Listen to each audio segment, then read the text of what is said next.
Hi everyone, इस lecture के अंदर हम structure and hierarchy of Indian judiciary discuss करेंगे। मतलब कि हमारी जो इंडियन जुडिशरी है उसका स्ट्रक्चर क्या है और उसकी हायरार्की क्या है। तो हम देखते हैं कि हमारी इंडियन जुडिशरी के अंदर जैसे सुप्रीम कोर्ट आता है, हाई कोर्ट्स आते हैं, उसी के साथ साथ हमारे पास सबऑर्डिनेट कोर्ट्स आते हैं। तो हम प्रॉपर तरीके से जो स्ट्रक्चर है इंडियन जुडिशरी का और जो हायरार्की है इंडियन जुडिशरी के अंदर उसको डिस्कस करेंगे। तो इस लेक्चर को शुरू करने से पहले मैं आपको ये कहना चाहता हूं कि अगर आपने पिछले वाला लेक्चर नहीं देखा है इंडियन जुडिशरी कॉन्स्टिट्यूशनल पर्सपेक्टिव, तो पहले आप उस लेक्चर को देखिए, क्योंकि उसके अंदर भी हमने स्ट्रक्चर को अच्छे तरीके से एक्सप्लेन किया है।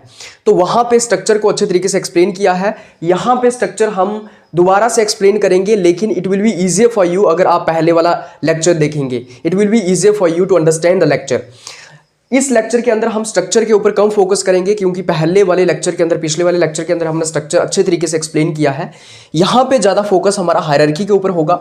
हायरार्की का मतलब ये हुआ कि हमारे देश के अंदर सबसे ऊपर सुप्रीम कोर्ट आता है, उसके नीचे हाई कोर्ट्स आते हैं और उसके नीचे सबऑर्डिनेट कोर्ट्स आते हैं।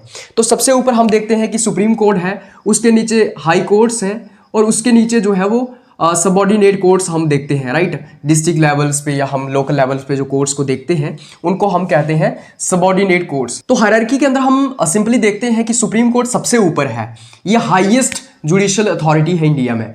इसके नीचे हाई कोर्ट्स आते हैं, इसके नीचे हाई कोर्ट्स के नीचे जो है वो सबऑर्डिनेट कोर्ट्स आते हैं। सबऑर्डिनेट कोर्ट्स में सबसे पहले आपका केस जाता है और यहाँ पे जब फैसला हो जाता है या फिर आप फैसले के साथ सेटिस्फाइड नहीं है, फिर आपकी अपील हाई कोर्ट्स में जाती है और हाई कोर्ट्स में भी अगर आपका कोई फैसला हो जाता है और आप उससे सेटिस्फाइड नहीं है तो फिर अपील जो है वो सुप्रीम कोर्ट में जाती है इन सर्टन मैटर्स। जैसे अगर मैं फंडामेंटल राइट्स की बात करूं तो डायरेक्टली आप हाई कोर्ट या सुप्रीम कोर्ट में जा सकते हैं, लेकिन अगर मैं बाकी मैटर्स की बात करूं, क्रिमिनल मैटर्स की बात करूं, सिविल मैटर्स की बात करूं, तो आप डायरेक्टली सुप्रीम कोर्ट में नहीं जा सकते हैं सिविल मैटर्स के लिए या क्रिमिनल मैटर्स के लिए। फॉर एग्जाम्पल, आपका कोई जमीन को लेके झगड़ा है या फिर आपकी कोई मारपीट हो गई है, तो आप डायरेक्टली सुप्रीम कोर्ट और हाई कोर्ट में नहीं जा सकते हैं। आपको सबसे पहले लोकल कोर्ट्स में जाना होगा, आपको सबऑर्डिनेट कोर्ट्स में जाना होगा। सबऑर्डिनेट कोर्ट्स जब आपको फैसला सुनाएंगे, फॉर एग्जांपल कि सबऑर्डिनेट कोर्ट से फैसला आता है कि आपको 1 साल की सजा मिलेगी, आपको 1 साल की सजा दी जाएगी, फिर आप उस फैसले को जो है वो हाई कोर्ट्स में चैलेंज कर सकते हैं। हाई कोर्ट से भी अगर फैसला आता है कि आपको 1 साल की सजा मिलेगी, फिर आप सुप्रीम कोर्ट में जा सकते हैं। सो एक हायरार्की के तरीके से हमारे कोर्ट्स जो है काम करते हैं। सबसे ऊपर सुप्रीम कोर्ट है, उसके नीचे हाई कोर्ट्स हैं और उसके नीचे जो है वो सबऑर्डिनेट कोर्ट्स हैं। जब मैं कॉन्स्टिट्यूशनल स्ट्रक्चर की बात करता हूं इंडियन जुडिशरी का, तो सबसे पहले हम देखते हैं कि सुप्रीम कोर्ट आता है। सुप्रीम कोर्ट जो है वो आर्टिकल 124 से लेके 147 तक आता है। मतलब सुप्रीम कोर्ट ऑफ इंडिया के रिलेटेड जितने भी प्रोविजंस हैं वो हमारे कॉन्स्टिट्यूशन के आर्टिकल 124 से लेके आर्टिकल 147 तक आते हैं। सुप्रीम कोर्ट सबसे ऊपर आता है, इसको हम एपेक्स कोर्ट भी कहते हैं। एपेक्स कोर्ट का मतलब ये हो गया कि सबसे ऊपर आता है। उसी के साथ साथ ये हाईएस्ट जुडिशियल अथॉरिटी है, मतलब इंडिया के अंदर सबसे हाईएस्ट जुडिशियल अथॉरिटी अगर कोई है तो वो सुप्रीम कोर्ट है। सुप्रीम कोर्ट जो है वो गार्जियन ऑफ फंडामेंटल राइट्स है। मतलब अगर किसी के फंडामेंटल राइट्स वायलेट हो जाते हैं, जो आपको पार्ट 3 ऑफ इंडियन कॉन्स्टिट्यूशन के अंदर दिए गए हैं, आर्टिकल 12 से लेके आर्टिकल 35 के अंदर अगर आपके फंडामेंटल राइट्स वायलेट होते हैं, जो आपको 6 या 5 फंडामेंटल राइट्स मिले हुए हैं, राइट टू इक्वलिटी आपको मिला हुआ है, राइट टू फ्रीडम आपको मिला हुआ है, राइट अगेंस्ट एक्सप्लॉइटेशन है, उसके बाद right to freedom of religion है, राइट टू कॉन्स्टिट्यूशनल रिमेडीज है। तो अगर आपके फंडामेंटल राइट्स जो है वो वायलेट होते हैं तो आप डायरेक्टली सुप्रीम कोर्ट को अप्रोच कर सकते हैं और सुप्रीम कोर्ट जो है वो आपके फंडामेंटल राइट्स को प्रोटेक्ट करेगा और उनको इन्फोर्स करने का काम करेगा। कुछ रिट्स इशू करता है supreme court under article 32, right. उसके बाद अगर मैं composition of supreme court of India की बात करूं, देखो सुप्रीम कोर्ट ऑफ इंडिया सबसे पहले मैं आपको यह बताना चाहता हूं कि इसको 28 जनवरी 1950 को जो है वो इनैगोरेट किया गया था, इस्टेब्लिश किया गया था। हालांकि 26 जनवरी 1950 को हम देखते हैं कि इसकी फंक्शनिंग स्टार्ट हो गई थी, बट 28 जनवरी 1950 को इसको इस्टेब्लिश किया गया था, ये ऑफिशियली इनैगोरेट किया गया था। कंपोजिशन की मैं बात करूं, इसके अंदर कितने जजेस आते हैं, तो इसके अंदर एक चीफ जस्टिस ऑफ इंडिया होगा और 33 और जजेस होंगे। सो 1 chief justice of India plus 33 other जजेस। तो इसके अंदर टोटल 34 जजेस आते हैं सीजीआई को मिला के, चीफ जस्टिस ऑफ इंडिया को मिला के। इनको अपॉइंट कौन करता है, तो प्रेसिडेंट अपॉइंट करता है। मतलब सीजीआई को भी अपॉइंट कौन करेगा, प्रेसिडेंट करेगा। और जो बाकी जजेस हैं, 33 बाकी जजेस हैं, उनको भी कौन अपॉइंट करेगा, तो वो प्रेसिडेंट ऑफ इंडिया अपॉइंट करेगा on the recommendations of collegium system. तो कोलेजियम सिस्टम की रिकमेंडेशंस के ऊपर जो है वो जजेस को अपॉइंट किया जाता है। कोलेजियम सिस्टम के अंदर कौन आता है, एक सीजीआई आता है प्लस 4 अदर सीनियर मोस्ट जजेस आते हैं, सीनियर मोस्ट जजेस आते हैं, राइट। तो ये जो कोलेजियम सिस्टम है, मतलब कि कोलेजियम सिस्टम है एक ग्रुप, राइट, एक काउंसिल है। उस काउंसिल के अंदर एक चीफ जस्टिस ऑफ इंडिया आता है, बाकी 4 अदर सीनियर मोस्ट जजेस आते हैं। ये जो लोग हैं, मतलब एक chief justice of India plus 4 other senior most जजेस, इनको मिला के ये जिसको भी बोलेंगे जज को अपॉइंट करने के लिए, प्रेसिडेंट उसी बंदे को जज अपॉइंट करेगा। तो इनकी रिकमेंडेशंस जो हैं वो बाइंडिंग है प्रेसिडेंट ऑफ इंडिया के ऊपर। प्रेसिडेंट ऑफ इंडिया एक बार वापस भेज सकता है, लेकिन दोबारा से अगर उसके पास आता है तो वो प्रेसिडेंट ऑफ इंडिया को एक्सेप्ट करना पड़ेगा। तो बेसिकली कहने का मतलब ये है कि अपॉइंट प्रेसिडेंट ऑफ इंडिया के द्वारा किए जाते हैं, लेकिन रिकमेंडेशंस किसकी होती हैं। ये कहने का मतलब हो गया कि अपॉइंट मैंने कर दिए, लेकिन किसके कहने पे, अपने घर वालों के कहने पे। मतलब कि मेरे घर वालों ने जो कहा कि इस बंदे को अपॉइंट करना है, तो मैंने उसी बंदे को अपॉइंट किया। जुरिस्डिक्शन की अगर मैं बात करूं, मतलब क्या पावर्स है सुप्रीम कोर्ट की, क्या जुरिस्डिक्शन है, मतलब किन एरियाज के ऊपर जो है सुप्रीम कोर्ट काम करता है। सबसे पहले इसकी ओरिजिनल जुरिस्डिक्शन आती है आर्टिकल 131 के अंदर, जिसके अंदर हम देखते हैं कि फेडरल डिस्प्यूट्स को ये सॉल्व करने का काम करता है। जितने भी फेडरल डिस्प्यूट्स हैं, जैसे अगर यूनियन और स्टेट्स के बीच में अगर कोई डिस्प्यूट्स होते हैं, यूनियन एंड स्टेट्स के बीच में अगर कोई डिस्प्यूट्स होते हैं, या फिर अमंग स्टेट्स में अगर कोई डिस्प्यूट्स होते हैं, मतलब कि अगर सेंटर और स्टेट के बीच में कोई डिस्प्यूट चल रहा है, या फिर स्टेट्स का आपस में ही कोई डिस्प्यूट चल रहा है, सो इस केस में क्या है, सुप्रीम कोर्ट के पास ओरिजिनल एंड एक्सक्लूसिव जुरिस्डिक्शन है कि सारे वो केसेस जो यूनियन, वो जो सेंटर और स्टेट्स के बीच में चल रहे हैं, या फिर जो स्टेट्स के बीच में आपस में चल रहे हैं, उन केसेस को सिर्फ और सिर्फ supreme court of India he solve कर सकता है। उन केसेस की सुनवाई सिर्फ सुप्रीम कोर्ट ऑफ इंडिया ही कर सकता है, हाई कोर्ट्स या सबऑर्डिनेट कोर्ट्स नहीं कर सकते हैं। So the jurisdiction of the original jurisdiction of supreme court is exclusive in nature, मतलब सुप्रीम कोर्ट के पास ही ये जुरिस्डिक्शन है कि वो फेडरल डिस्प्यूट्स को सॉल्व करने का काम करेगा। ये हमारे संविधान के अनुच्छेद 131 के अंदर दिया गया है। उसके बाद सेकंड इसके पास आती है एपिलेट जुरिस्डिक्शन, जो कि आर्टिकल 32 से लेके आर्टिकल 34 के अंदर आती है। मतलब 3 आर्टिकल्स के अंदर जो है एपिलेट जुरिस्डिक्शन दी गई है, आर्टिकल 32 के अंदर, आर्टिकल 33 के अंदर, आर्टिकल 34 के अंदर। एपिलेट जुरिस्डिक्शन का मतलब ये होता है कि अपील्स जो हैं वो सुप्रीम कोर्ट के पास जाती हैं। तो ये सबऑर्डिनेट कोर्ट्स हैं, यहाँ से अपील जो है वो हाई कोर्ट्स के पास जाएगी, और हाई कोर्ट से अपील जो है वो सुप्रीम कोर्ट के पास जाएगी। तो सबसे पहले मैटर सबऑर्डिनेट कोर्ट में जाएगा। सबऑर्डिनेट कोर्ट से अगर फैसला आ जाता है, आप उसको अगर चैलेंज करते हैं, तो वो हाई कोर्ट में जाता है अपील उसका, और हाई कोर्ट का अगर फैसला आता है तो आपकी अपील जो है सुप्रीम कोर्ट में भी जा सकती है, अगर आप फैसले से जो है सहमत नहीं है तो। उसके बाद एडवाइजरी जुरिस्डिक्शन आती है इसके पास। एडवाइजरी जुरिस्डिक्शन आर्टिकल 143 के अंदर दी गई है। एडवाइजरी जुरिस्डिक्शन का मतलब ये है कि अगर president supreme court of India से जो है वो एडवाइस मांगता है, अगर president supreme court of India से किसी लीगल मैटर के ऊपर या किसी भी मैटर के ऊपर एडवाइस मांगता है, तो सुप्रीम कोर्ट ऑफ इंडिया अपनी एडवाइस देने का काम करता है। आपको ये याद रखना है कि प्रेसिडेंट जो एडवाइस मांगता है सुप्रीम कोर्ट ऑफ इंडिया से, सुप्रीम कोर्ट ऑफ इंडिया वो एडवाइस दे भी सकता है, नहीं भी दे सकता है।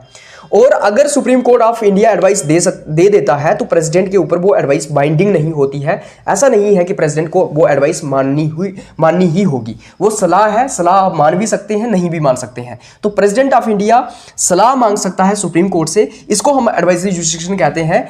ये आर्टिकल 143 के अंदर आती है। उसके बाद सुप्रीम कोर्ट ऑफ इंडिया के पास जुडिशियल रिव्यू की पावर है। जुडिशियल रिव्यू की पावर के अंदर क्या होता है कि अगर कोई भी लॉ पास किया जाता है पार्लियामेंट के द्वारा, अगर सुप्रीम कोर्ट को ये लगता है कि जो लॉ पास किया गया है पार्लियामेंट के द्वारा, वो जो हमारा कॉन्स्टिट्यूशन है उसको इन्फ्रिंज करने का काम करता है, उसको वायलेट करने का काम करता है, the law is contradictory with the constitution of India, the law violates the constitution of India, in this case supreme court can exercise its judicial review and can declare any law that has been made by parliament null and void. So basically कहने का मतलब यह है कि judicial review का इस्तेमाल करके कोई भी ऐसा कानून जो हमारे संविधान को वायलेट करता है, उस कानून को रिव्यू किया जा सकता है, जांचा जा सकता है, और अगर वो वायलेट करता है तो उसको स्ट्रक डाउन किया जा सकता है, उसको null and void, nullified declare किया जा सकता है। उसके बाद फिफ्थ इसके अंदर आता है स्पेशल लीव टू अपील। ये आता है आर्टिकल 136 के अंदर। यहां पे आपको ज्यादा ध्यान देना है क्योंकि ये पिछले लेक्चर के अंदर मैंने डिस्कस नहीं किया है। स्पेशल लीव टू अपील का मतलब क्या होता है? देखो, कुछ केसेस के अंदर क्या होता है कि आप अगर सबऑर्डिनेट कोर्ट के फैसले से सहमत नहीं हैं और अगर आप स्पेशल लीव की एप्लीकेशन फाइल करते हैं सुप्रीम कोर्ट के सामने, तो in certain cases supreme court क्या कर सकता है, आपकी जो स्पेशल लीव की पेटिशन है या एप्लीकेशन है उसको एक्सेप्ट कर सकता है। तो कहने का मतलब ये है कि कभी कभी ऐसा भी हो सकता है कि सबऑर्डिनेट कोर्ट से डायरेक्टली अपील जो है सुप्रीम कोर्ट में जा सकती है। समझना इस बात को, कभी कभी ऐसा हो सकता है कि सबऑर्डिनेट कोर्ट्स में से डायरेक्टली अपील सुप्रीम कोर्ट में जा सकती है, लेकिन उसके लिए आपको स्पेशल लीव की एप्लीकेशन को फाइल करना पड़ता है।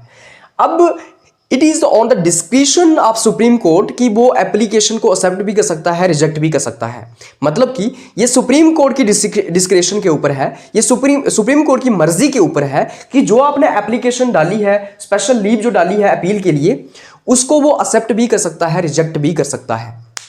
So it is not your fundamental right. It is the discretion of Supreme Court that Supreme Court may accept or may reject your application of appeal from subordinate courts. तो मान लो subordinate court से कोई फैसला आता है या आपका case चल रहा है subordinate court में, आपको लगता है कि ये केस सुप्रीम कोर्ट के द्वारा इसकी सुनवाई की जानी चाहिए, आपने वो प्रोसेस फॉलो नहीं किया, आप सुप्रीम कोर्ट से, आप सबऑर्डिनेट कोर्ट से हाई कोर्ट में नहीं गए, हाई कोर्ट से सुप्रीम कोर्ट में नहीं गए, आप कह रहे हो कि सबऑर्डिनेट कोर्ट से ही डायरेक्टली आप सुप्रीम कोर्ट में अपने केस को ले जाना चाहते हो। उसके लिए आप special leave to appeal file कर सकते हो, एक पेटिशन डाल सकते हो। सुप्रीम कोर्ट चाहे तो उस अपील को, उस पेटिशन को एक्सेप्ट भी कर सकता है, रिजेक्ट भी कर सकता है। अगर सुप्रीम कोर्ट को लगता है कि ये फैसला, ये जो केस है, इसके ऊपर सुप्रीम कोर्ट को जो है वो सुनवाई करनी चाहिए, सुप्रीम कोर्ट को इसके ऊपर जो है वो अपना जो है वो सुप्रीम कोर्ट को इसके ऊपर जो है वो इसको सॉल्व करना चाहिए इस डिस्प्यूट को, तो सुप्रीम कोर्ट उस एप्लीकेशन को एक्सेप्ट भी कर सकता है। तो फॉर एग्जांपल अगर कोई ऐसा मैटर है जो काफ़ी इंपॉर्टेंट है, जो आपकी लाइफ या लिबर्टी के साथ रिलेटेड है, हालांकि जो लाइफ और लिबर्टी के मैटर होंगे वो तो फंडामेंटल राइट्स के अंदर आएंगे और डायरेक्टली सुप्रीम कोर्ट उसकी सुनवाई कर सकता है। लेकिन अगर सुप्रीम कोर्ट को लगता है कि कोई ऐसा मैटर है जो सबऑर्डिनेट कोर्ट में चल रहा है, लेकिन इसकी सुनवाई सुप्रीम कोर्ट के द्वारा होना जरूरी है, तो क्या हो सकता है, सुप्रीम कोर्ट जो है उसकी अपील डायरेक्टली अपने पास ले सकता है। So it is not your fundamental right, it is the description of supreme court that whether your application has to be accepted और टू बी रिजेक्टेड। उसके बाद अगर मैं हाई कोर्ट्स की बात करूं, सबसे ऊपर मैंने बताया आपको सुप्रीम कोर्ट आता है, ये हायरार्की मैं बता रहा हूं आपको। उसके नीचे हाई कोर्ट्स आते हैं। हाई कोर्ट्स आर्टिकल 214 से लेके आर्टिकल 231 के बीच में आते हैं। मतलब कि हाई कोर्ट्स के रिलेटेड जितने भी प्रोविजंस हैं वो हमारे संविधान के अनुच्छेद 214 से लेके 231 के बीच में आते हैं। हाई कोर्ट्स जो है वो हाईएस्ट जुडिशियल अथॉरिटी होते हैं within state or at state level. तो स्टेट लेवल पे सबसे ऊपर अगर कोई कोर्ट है तो वो हाई कोर्ट है, राइट। हाई कोर्ट जो है वो एक स्टेट का एक भी हो सकता है, मतलब सिंगल एक स्टेट का अपना हाई कोर्ट भी हो सकता है और ग्रुप ऑफ स्टेट्स का भी एक हाई कोर्ट हो सकता है। तो 2-3 स्टेट्स का भी एक कॉमन हाई कोर्ट हो सकता है। अभी की अगर मैं बात करूं तो 25 हाई कोर्ट्स हैं भारत के अंदर। पहला हाई कोर्ट जो है वो 1860 के अंदर इस्टेब्लिश किया गया था, फर्स्ट हाई कोर्ट इन कलकत्ता, राइट। तो पहला हाई कोर्ट जो है वो 1860 में 1860 नहीं 1862 में कलकत्ता में इस्टेब्लिश किया गया था। इसकी अगर कंपोजिशन की मैं बात करूं तो इसके अंदर एक चीफ जस्टिस आता है। इसको चीफ जस्टिस ऑफ इंडिया नहीं कहा जाता है क्योंकि ये स्टेट लेवल पे है, तो इसको सिर्फ चीफ जस्टिस कहा जाएगा। और अदर जजेस, बाकी कितने जजेस होंगे ये वेरी करता है। किसी स्टेट के अंदर केसेस का ज्यादा लोड है तो वहां पे ज्यादा जजेस होंगे। तो president from time to time जो है डिफाइन कर सकता है कि एक हाई कोर्ट के अंदर कितने जजेस होंगे। तो कॉमन फिक्स नहीं है कि बाकी जजेस कितने होंगे। तो कंपोजिशन के अंदर एक चीफ जस्टिस होगा, बाकी कई सारे जजेस हो सकते हैं, 5 भी हो सकते हैं, 10 भी हो सकते हैं। सो ये वेरी करता है। जुरिस्डिक्शन की अगर मैं बात करूं, इसके पास ओरिजिनल जुरिस्डिक्शन है। ओरिजिनल जुरिस्डिक्शन के अंदर हम देखते हैं कि फंडामेंटल राइट्स के रिलेटेड ये केसेस को सॉल्व करता है और उसी के साथ साथ मैरिज के रिलेटेड, विल के रिलेटेड, प्रॉपर्टी के रिलेटेड, राइट, इन सब केसेस को भी जो है वो सुप्रीम कोर्ट जो है वो हैंडल करने का काम करता है। जो सुप्रीम कोर्ट की ओरिजिनल जुरिस्डिक्शन है ये एक्सक्लूसिव नहीं है, मतलब कि सिर्फ मतलब कि ये जो हाई कोर्ट की जुरिस्डिक्शन है, ओरिजिनल जुरिस्डिक्शन, ये एक्सक्लूसिव नहीं है। मतलब फंडामेंटल राइट्स को देखने का काम या फिर फंडामेंटल राइट्स के रिलेटेड डिस्प्यूट्स को सॉल्व करने का काम सिर्फ हाई कोर्ट ही नहीं करता है, सुप्रीम कोर्ट भी कर सकता है। लेकिन सुप्रीम कोर्ट की ओरिजिनल जुरिस्डिक्शन जो है वो एक्सक्लूसिव है। फेडरल डिस्प्यूट्स को सिर्फ सुप्रीम कोर्ट ही सॉल्व कर सकता है। But when it comes to the original jurisdiction of high courts, and original jurisdiction of high courts के अंदर क्या आता है, फंडामेंटल राइट्स के रिलेटेड डिस्प्यूट्स को देखना, मैरिज, प्रॉपर्टी, विल के रिलेटेड डिस्प्यूट्स को देखना। So it is not the exclusive jurisdiction of high court, rather supreme court भी फंडामेंटल राइट्स और इन सब मैटर्स के ऊपर अपनी सुनवाई कर सकता है। सेकंड, इसकी एपीलेट जुरिस्डिक्शन आती है। एपीलेट जुरिस्डिक्शन का मतलब यही हुआ कि जितने भी सबऑर्डिनेट कोर्ट्स हैं वहां से अपील कहां पे जाएगी, वहां से अपील जो है वो हाई कोर्ट्स के अंदर जाएगी। सो बेसिकली अपीलेट जुरिस्डिक्शन का मतलब ये हुआ कि सबऑर्डिनेट कोर्ट से अपील हाई कोर्ट्स में जाएगी। सबऑर्डिनेट कोर्ट ने कोई फैसला दिया है, उसको चैलेंज करके आप डायरेक्टली अपील कहां कर सकते हैं, हाई कोर्ट में कर सकते हैं। इसकी रिट जुरिस्डिक्शन आती है। रिट जुरिस्डिक्शन जो है इसकी अंडर आर्टिकल 226 आती है और रिट जुरिस्डिक्शन के तहत जो है ये फंडामेंटल राइट्स को इन्फोर्स करने का काम करता है। तो हाई कोर्ट जो है वो रिट जुरिस्डिक्शन के तहत जो है फंडामेंटल राइट्स को इन्फोर्स करने का काम कर सकता है। मतलब कि अगर आपके फंडामेंटल राइट्स वायलेट होते हैं तो हाई कोर्ट जो है वो कुछ रीट्स इशू कर सकते हैं। जैसे 5 तरह की रीट्स आती हैं, मैंने आपको बताया था कि 5 तरह की रीट्स क्या होती हैं, ये आपको कमेंट सेक्शन में लिखना है। तो बेसिकली रीट जुरिस्डिक्शन के अंदर जो है वो फंडामेंटल राइट्स को इन्फोर्स करवाने के लिए 5 तरीके की रीट्स इशू कर सकता है। ये हाई कोर्ट जो है वो अपनी रीट्स जो है वो लीगल राइट्स को भी इन्फोर्स करने के लिए इशू कर सकता है। So the writ jurisdiction of high court is larger than the writ jurisdiction of supreme court. Supreme court की रिट जुरिस्डिक्शन आती है। सुप्रीम कोर्ट की रिट जुरिस्डिक्शन जो है वो हम देखते हैं आर्टिकल 32 के अंदर आती है रिट जुरिस्डिक्शन, राइट। इसके अंदर क्या होता है कि सुप्रीम कोर्ट क्या कर सकता है, रिट्स इशू कर सकता है आपके फंडामेंटल राइट्स को इन्फोर्स करने के लिए, सिर्फ फंडामेंटल राइट्स को इन्फोर्स करने के लिए। लेकिन हाई कोर्ट रिट्स आपके लीगल राइट्स और फंडामेंटल राइट्स दोनों को इन्फोर्स करने के लिए इशू कर सकता है। फॉर एग्जांपल फंडामेंटल राइट, आपके जो फंडामेंटल राइट्स हैं वो वायलेट हो जाते हैं। लीगल राइट्स क्या होते हैं, जैसे राइट टू प्रॉपर्टी आपका लीगल राइट है, तो लीगल राइट्स भी अगर वायलेट होते हैं तो ये रिट जुरिस्डिक्शन का पार्ट है किसका, हाई कोर्ट का। मतलब रिट्स उस वक्त भी इशू की जा सकती हैं, इसलिए हाई कोर्ट की रिट जुरिस्डिक्शन बड़ी है as compare to the writ jurisdiction of supreme court. उसके बाद फोर्थ इसके अंदर आता है supervisory jurisdiction. So high courts जो है वो सुपरवाइज करने का काम करते हैं, कंट्रोल करने का काम करते हैं जितने भी सबऑर्डिनेट कोर्ट्स आते हैं उनके अंडर। तो अगर मैं जम्मू एंड कश्मीर की बात करूं, जम्मू एंड कश्मीर का जो हाई कोर्ट है, जम्मू एंड कश्मीर के अंदर जितने भी सबऑर्डिनेट कोर्ट्स आते हैं उनको सुपरवाइज करने का, उनको डायरेक्शंस देने का काम करते हैं, उनको कंट्रोल करने का काम करते हैं। So all the subordinate courts within a state are within high court functions under the jurisdiction of high courts, and high courts controls and supervise all the subordinate courts within its jurisdiction. तो ये आता है under article 227। So this is the story so far with high courts, with respect to high courts and supreme court of India. अभी हम discuss करेंगे subordinate courts. तो जब मैं सबऑर्डिनेट कोर्ट्स की बात करता हूं, सबऑर्डिनेट कोर्ट्स जो हैं वो आर्टिकल 233 से लेके आर्टिकल 237 के बीच में आते हैं। सबऑर्डिनेट कोर्ट्स जो हैं वो लोकल लेवल पे आते हैं। सबऑर्डिनेट कोर्ट्स के रिलेटेड जितने भी प्रोविजंस हैं वो हमारे संविधान के अनुच्छेद 233 से लेकर 237 के बीच में आते हैं। सबऑर्डिनेट कोर्ट्स जो हैं वो फाउंडेशन है जुडिशियल सिस्टम इन इंडिया का। मतलब कि मैक्सिमम लोग या फिर मेजॉरिटी ऑफ लोग या फिर 95% लोग या 90% लोग जो हैं उनके केसेस डायरेक्टली सबऑर्डिनेट कोर्ट्स में ही जाते हैं। इसलिए ये जो सबऑर्डिनेट कोर्ट्स हैं, these courts are foundation of judicial system in India. Grass root level पे लोगों को जस्टिस देने का काम करते हैं सबऑर्डिनेट कोर्ट्स। तो ग्रास रूट लेवल पे, लोकल लेवल पे लोगों को जस्टिस देने का काम करते हैं सबऑर्डिनेट कोर्ट्स। सिविल और क्रिमिनल केसेस को हैंडल करने का काम करते हैं सबऑर्डिनेट कोर्ट्स। इनकी अगर मैं टाइप्स की बात करूं तो अलग अलग तरीके के सबऑर्डिनेट कोर्ट्स होते हैं। जैसे कि हमारे पास डिस्ट्रिक्ट कोर्ट्स आते हैं। अगर मैं डिस्ट्रिक्ट कोर्ट्स की बात करूं, इनको कौन प्रिसाइड करता है, तो डिस्ट्रिक्ट कोर्ट्स को डिस्ट्रिक्ट जज प्रिसाइड करता है या फिर सेशन जज प्रिसाइड करता है। डिस्ट्रिक्ट कोर्ट्स को हम फर्दरली डिवाइड करते हैं। एक आ गया डिस्ट्रिक्ट जज, एक आ गया सेशन जज। जो डिस्ट्रिक्ट जज होता है वो सिविल मैटर्स देखता है और जो सेशन जज होता है वो क्रिमिनल मैटर्स देखता है। तो अगर मैं डिस्ट्रिक्ट कोर्ट्स की बात करूं, देखो डिस्ट्रिक्ट कोर्ट्स के अंदर क्या होता है, सिविल मैटर्स भी देखे जाते हैं, क्रिमिनल मैटर्स भी देखे जाते हैं। लेकिन जब एक जज सिविल मैटर्स को देखता है वो डिस्ट्रिक्ट जज बन जाता है, और जब वो क्रिमिनल मैटर्स को देखता है तो सेशन जज बन जाता है। आमतौर पे हम देखते हैं ऐसा होता है कि एक ही जज जो है वो सिविल मैटर्स को जब देखता है तो डिस्ट्रिक्ट जज बन जाता है, और जब वो क्रिमिनल मैटर्स को देखता है तो वो सेशन जज बन जाता है। तो बेसिकली ऐसे होता है। मतलब कि पहले की अगर मैं क्लासिफिकेशन की बात करूं या स्ट्रक्चर की बात करूं सबऑर्डिनेट कोर्ट्स की, तो ये कहा गया कि डिस्ट्रिक्ट कोर्ट को जो है वो सिविल मैटर्स के लिए डिस्ट्रिक्ट जज होगा, अलग जज होगा, और सेशन जज जो है अलग होगा, वो क्रिमिनल मैटर्स को देखेगा। मगर क्योंकि हमारे यहाँ जजेस की कमी है, वैकेंसीज खाली है, तो हम देखते हैं, अगर मैं अपने कोर्ट की बात करूँ, उधमपुर की बात करूँ, तो यहाँ पे डिस्ट्रिक्ट जज जो है वो सिविल मैटर्स को देखता है, और वही डिस्ट्रिक्ट जज सेशन जज बन जाता है जब क्रिमिनल मैटर्स को देखता है। उसके बाद हमारे पास आते हैं civil courts.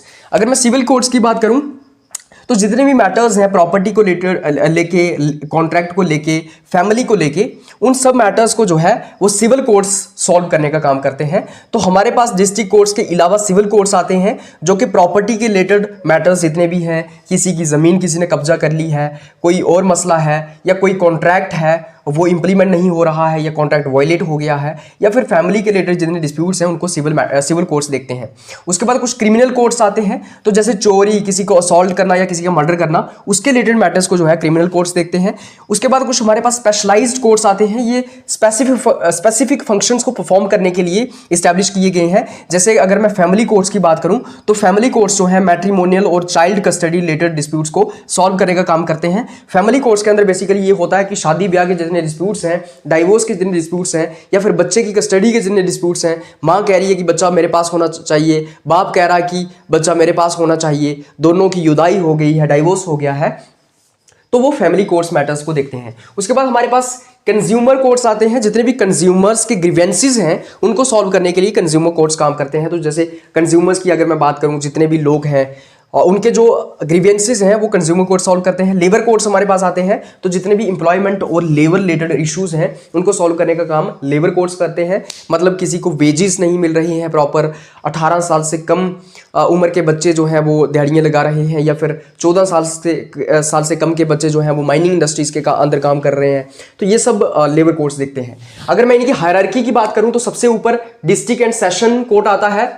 District and session court के अंदर हम देखते हैं ये हाईएस्ट जुडिशियल अथॉरिटी है डिस्ट्रिक्ट लेवल पे। तो डिस्ट्रिक्ट लेवल पे सबसे ऊपर कौन आता है? डिस्ट्रिक्ट और सेशन कोर्ट आता है। उसके बाद हम देखते हैं कि additional district and session court आता है। ये जो एडिशनल डिस्ट्रिक्ट और सेशन कोर्ट है ये डिस्ट्रिक्ट और सेशन कोर्ट के नीचे आता है। एडिशनल डिस्ट्रिक्ट और सेशन कोर्ट जो है, जो ओवरफ्लो होता है केसेस का डिस्ट्रिक्ट और सेशन कोर्ट के अंदर, उनको सॉल्व करने का या हैंडल करने का काम करता है। तो बेसिकली जितने भी केसेस का ओवरफ्लो हो गया है, मतलब कि डिस्ट्रिक्ट और सेशन कोर्ट जिन केसेस को सॉल्व नहीं कर पा रहा है, उनका जो ओवरफ्लो है, उस ओवरफ्लो को सॉल्व करने का काम कौन करता है? उस ओवरफ्लो को सॉल्व करने का काम एडिशनल डिस्ट्रिक्ट और सेशन कोर्ट्स करते हैं। उसके बाद हमारे पास सिविल जज, सीनियर डिवीजन और चीफ जुडिशियल मैजिस्ट्रेट आते हैं, सीजीएम जिसको हम बोलते हैं, और सिविल जज सीनियर डिवीजन जिसको हम बोलते हैं। ये सिग्निफिकेंट सिविल और क्रिमिनल केसेस को हैंडल करते हैं, मतलब कि जो बड़े सिविल और क्रिमिनल केसेस हैं उनको हैंडल करने का काम करते हैं। ये तीसरे नंबर पे आते हैं नीचे। चौथे नंबर पे सबसे नीचे कौन आता है? सिविल जज जूनियर डिवीजन और जुडिशियल मैजिस्ट्रेट फर्स्ट क्लास आता है, जो कि माइनर सिविल और क्रिमिनल केसेस को, मतलब छोटे छोटे जो क्रिमिनल और सिविल केसेस हैं उनको हैंडल करने का काम करते हैं। तो ये एक हायरार्की है सबऑर्डिनेट कोर्ट्स के अंदर। सबसे ऊपर डिस्ट्रिक्ट एंड सेशन कोर्ट, उसके नीचे additional district and session court, उसके नीचे सिविल जज सीनियर डिवीजन और चीफ जुडिशियल मैजिस्ट्रेट, उसके नीचे आ गया सिविल जज जूनियर डिवीजन और जुडिशियल मैजिस्ट्रेट फर्स्ट क्लास। उसके बाद हमारे पास और कुछ कोर्ट्स आते हैं, स्पेशलाइज्ड कोर्ट्स जिनको हम कहते हैं, या फिर कुछ ट्रिब्यूनल्स हमारे पास आते हैं। इनको क्यों इस्टेब्लिश किया गया है? ताकि एफिशिएंसी को इन्हेंस किया जाए, ताकि जो बर्डन है हमारे कोर्ट्स के ऊपर उसको कम किया जाए, ताकि जो बल्क ऑफ केसेस पड़े हुए हैं, जो पेंडिंग केसेस पड़े हुए हैं कोर्ट्स के अंदर, उनको कम किया जाए, एफिशिएंसी को इंप्रूव किया जाए। जैसे कि हमारे पास नेशनल ग्रीन ट्रिब्यूनल आता है। ये एक ट्रिब्यूनल है जिसको इस्टेब्लिश किया गया है, नेशनल ग्रीन ट्रिब्यूनल। ये सारे के सारे इन्वायरमेंटल मैटर्स को देखता है। तो जितने भी मैटर्स हैं इन्वायरमेंट के रिलेटेड, पोल्यूशन, ये सब कौन देखता है? नेशनल ग्रीन ट्रिब्यूनल देखता है। उसके बाद हमारे पास सेकंड आता है armed forces tribunal. Armed forces tribunal जो है वो मिलिट्री के रिलेटेड जितने भी डिस्प्यूट्स हैं उनको देखता है। उसके बाद हमारे पास आता है इनकम टैक्स अपीलेट ट्रिब्यूनल। ये जो इनकम टैक्स अपीलेट ट्रिब्यूनल है ये टैक्स के रिलेटेड डिस्प्यूट्स को सॉल्व करता है। और उसके बाद हमारे पास कुछ फास्ट ट्रैक कोर्ट्स आते हैं। ये जो फास्ट ट्रैक कोर्ट्स हैं ये क्या करते हैं?